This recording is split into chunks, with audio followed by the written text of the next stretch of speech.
If you think you've had a worse first date, wait until I tell you about these two. Drop is a new Christopher Landon film that tells the story of Violet, a widowed mother, on her first date in years that takes a terrifying turn when she gets bombarded by anonymous airdrops telling her to kill her date or her son dies.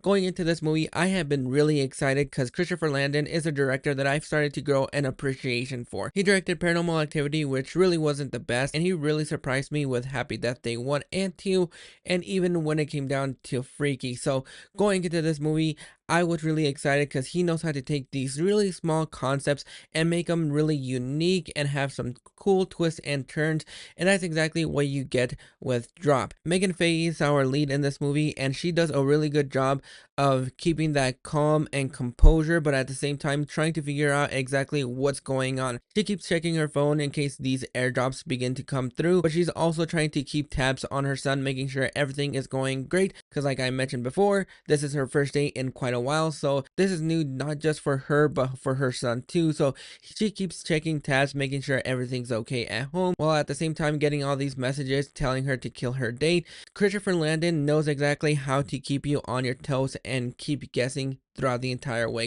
As somebody that is a big fan of murder mysteries or mysteries in general, where you're trying to finger point who the killer is or who this person might be, they do a good job of finger pointing who the person is sending these airdrops. Is it the bartender? Is it the pianist? Is it the waitress? Is it the hostess? Is it the waiter? Is it any guest in this restaurant? That is the mark of a great mystery, where you're trying to finger point who the suspect is and who the red herrings are. That is something that I really enjoyed about this movie, is just trying to figure out who's the one sending these airdrops. And the chemistry between Megahann Fahy and Sklenar are great. You do buy these two on the first date, and even though it does make you suspend your disbelief as far as how long this guy is able to stay on this date before he decides to just dip and bounce, I get some people's complaint on that, and to a certain point I will agree. However, where I will disagree with how long this person is able to stay, if I was on a date with Haley Steinfeld, Sydney Sweeney, Nina Dobrev, Jenna Ortega, Melissa Barrera, Madison Beer, Tate McRae, you can keep me there for as long as you want, and if you want to check your phone the entire date, I will just be happy that I am on a date with one of those beautiful women. So to a certain point, I can see how people can say this guy would not be on this date for this long, especially if she's going mental or going insane.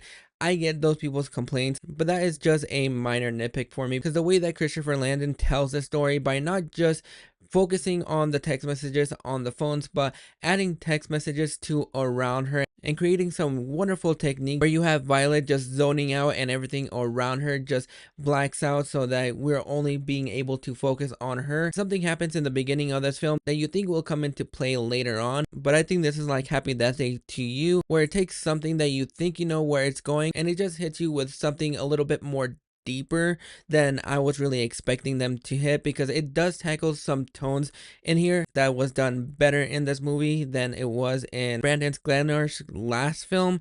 And the intensity of just figuring out what's going on once you get the reveal and what's going on, I do think that the third act of this movie does get a little bit bonkers, and that is where I was having a little bit more fun, just seeing how insane it was going and just how much was being thrown at the wall, that I just did not care, because I thought it was just absolutely a lot of fun. Drop is not going to end up being one of my favorite films of the year, but it's going to end up being one of the most surprising films of the year for me, because I just really enjoyed this whole premise and just seeing everything go down, the finger pointing, the way that Landon uses all these different unique skills in order for him to get the audience invested. It does a lot of the mystery aspects right, and it does keep you guessing till the very end to see who the suspect is sending all these airdrops and what the ultimate end game of this movie is. There are some moments of comedy in here, but it's not full force. It comes in naturally, and that's really what I really enjoyed about this movie. It's only 95 minutes, so it's the perfect runtime for me,